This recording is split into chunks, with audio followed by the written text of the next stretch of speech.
I was enjoying my perfect Friday night watching my favorite YouTuber's latest video when it got interrupted by a phone call. "Tessa, the cops arrested me! Dress as my mom and come bail me out!" That was Katie, my annoying cousin. She's the biggest troublemaker I know, which is why my aunt sent her to live at my house, in hopes that we could help change her attitude. Poof! So now I have to sneak into Mom's closet and borrow some of her clothes. How do I apply makeup to look older? Ugh, that'll have to do. "So, officer, what trouble's she in this time?" "She vandalized a car." "Not me, Mom. Blame the dumb car that got in my way." Jeez, if I were really Katie's mom, I would let her rot in jail until she came to her senses. I was about to lead Katie out of there when a boy grinned at me and said, "Madam, can you bail me out too?" "Sorry, but no. You're not my problem." "Okay, well, then can you at least give me your number?" I spotted Katie frown at him, then she pulled on my arm. "Let's go home, Mom." "Katie, can't you grow up? I can't cover for you forever." "You'll do it, else I may just accidentally slip out your little secrets to your parents." Ugh, that threat sure is getting old. Okay, so I didn't bail out Katie out of choice.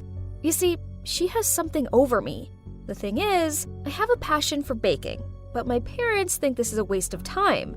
I knew they'd never knowingly pay for my cooking classes, so I told them I needed money to join an extra study class.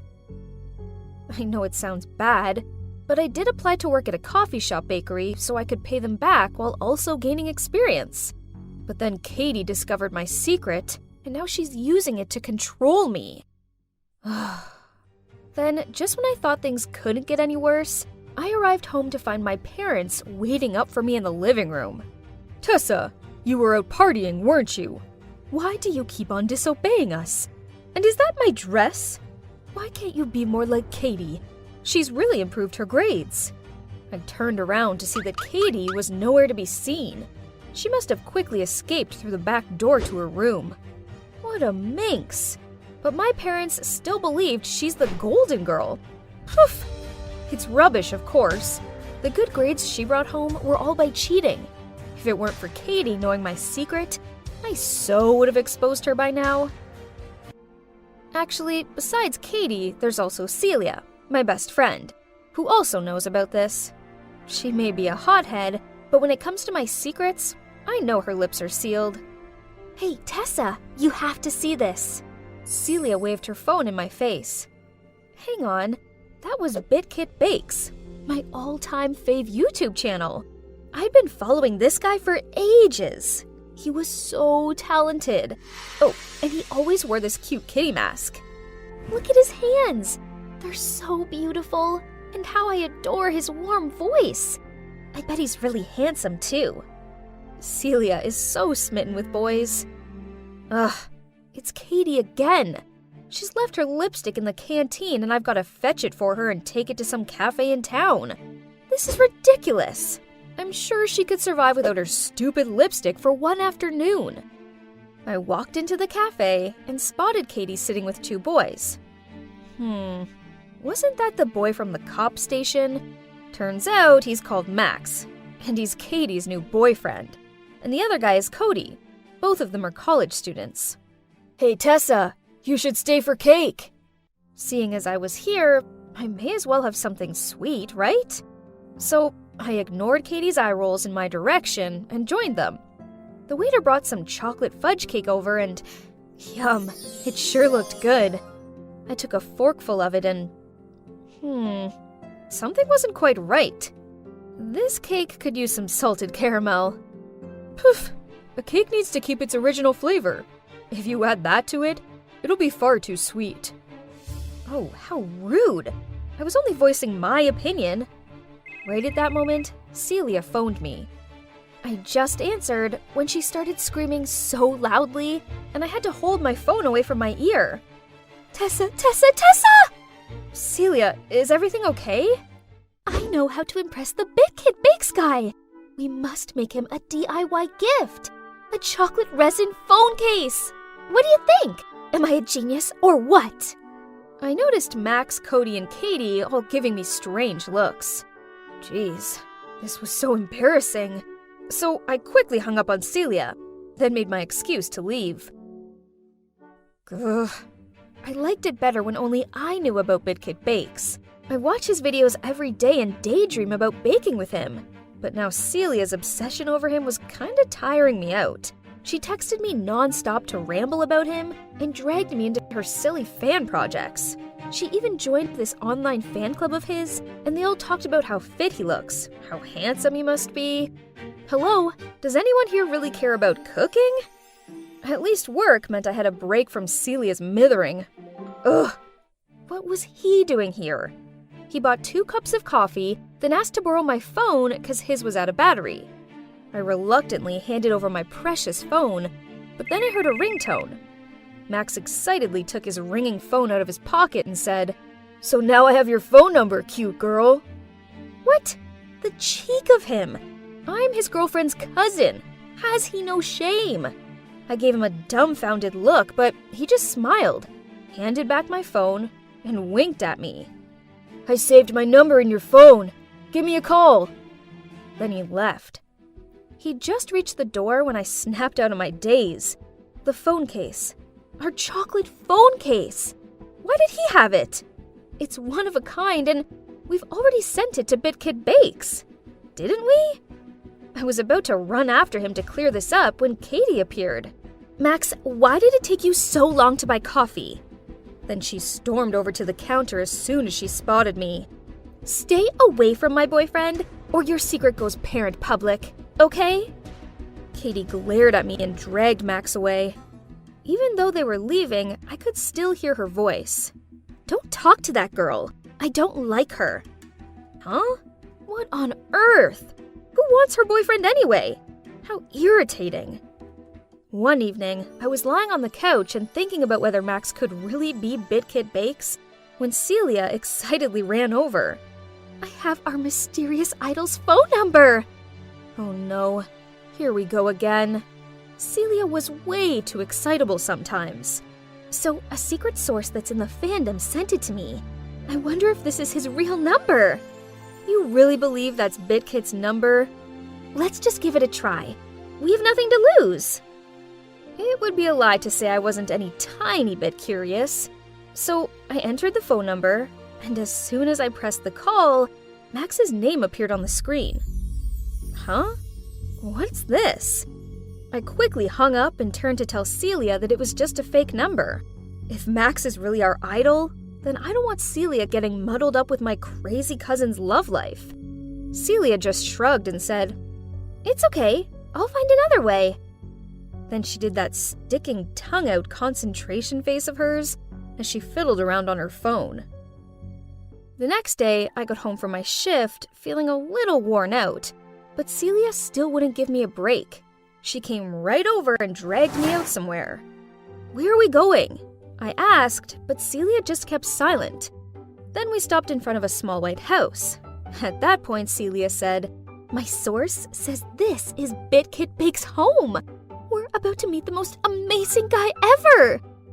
Before I could react, Celia ran to ring the doorbell. And as soon as the door opened, standing in front of us were Max and Katie. "Tessa, why are you here?" "You know him?" This is Max, Katie's boyfriend. We were on our way to a friend's party, but it seems like we have the wrong house. Sorry for bothering you." Then I hurriedly pulled Celia's hand to leave. But Max stopped us. "Oh yeah? Then you must have come to the right house. We're having a party, so join us." I quickly waved my hand to refuse, but Celia immediately said, "That would be great." And then, ignoring Katie's death stares, pulled me inside. So turns out Max lives here with Cody and this guy called Trevor. I'll find out which of these 3 boys is our idol. Wait for it. Celia made up some excuse about loving their decor and wanting to see the rest of it for inspiration. Trevor, who seemed to like her, jumped at the opportunity to show her around. Meanwhile, I wandered into the kitchen to try and solve the BitKit Bakes mystery myself. Max was in there making himself an egg sandwich, but oh my god, Had he never touched a whisk before? He's so clumsy. I don't think there would be much of the egg left in the bowl after he's done whisking. The kitchen counter was full of food for the party, so I decided to give them a hand. Let's see. I spotted a bowl of cookie mixture, which looked like it could use some special ingredient, so I reached for the jar of sugar. And as expected, a hand stopped me. But, Cody? What are you doing? You use brown sugar for cookies, not white. You don't want to end up with a load of air pockets, do you? Yes, of course I knew that. And I also knew BitKid had once said those exact words in one of his previous clips. So, the anonymous idol is Cody? But Max's phone case was the one we sent to our idol, and the idol's phone number that Celia found was also Max's. This was so confusing, and I needed answers, so I asked Max to go outside with me. You aren't BitKid Bakes, right? Why do you have that phone case? Oh, so you figured it out! Yeah, I know you sent it to Cody, so I intercepted it. I'm also the anonymous fan who gave Celia this address. It's fate, baby. You and me are meant to be together. Then he lunged towards me with outstretched arms. Oh my god, did he have tentacle arms or something? I couldn't escape from his grip. Then who should appear but, yep, Katie. She charged over, then pushed me, falling to the ground. Cody appeared and tried to stop the fight, but Katie's flailing arms knocked into him and caused his wrist to brush against the hot barbecue grill. I quickly went to check on Cody, but Katie just screamed out, "I hate you!" then ran off with a shameless Max in hot pursuit. We then went to Cody's room to get the first aid box. Hang on, I recognize that mask. Don't worry, I'll keep your secret. But maybe this arm shouldn't be on screen for a while. Celia has like the best detective sense. Yeah, I guess. I'm thinking maybe a cute girl like you should wear the cat mask for the next few videos. What do you think? Are you sure? Your fans might speculate that the girl would have some kind of special relationship with you. Gosh, what am I saying? Wake up, Tessa! I should go. Right, there's something important waiting for me to handle at home. What a messy day! I couldn't carry on being under Katie's control any longer. I needed to confess all to my parents before she told them. Only, when I walked through the door, I heard these weird sounds coming from the living room. It was Katie bawling her eyes out on the couch. I ignored her and was about to go upstairs, but suddenly, she ran over to me and hugged me. Tessa, I'm so sorry for pushing you. I never meant for anyone to get hurt. I just really love Max, and it breaks my heart knowing he's such a womanizer. It's okay, but you seriously deserve way better than that jerk. So Katie and I made up, and she also promised that she wouldn't blab my secret to my parents. But I want to tell them the truth. I mean, I can't lie to them forever, right? And when they see how much baking means to me, they'll support me, right? Hey guys, so I entered a baking contest and invited my parents along. And guess what? I won the Best Newcomer prize! Eek! Better still, my parents congratulated me and told me that if I loved baking this much, I should follow my dreams. Oh, and I did use the prize money from the contest to pay them back. Cody's been a massive help. He's given me some great tips and, actually, we've started dating. It's early days, but being with him makes me feel as happy as eating freshly made cookies. And as for Celia, well, she's still pretty convinced that Trevor's her idol. One day I'll introduce her to the real BitKid Bakes. Soon.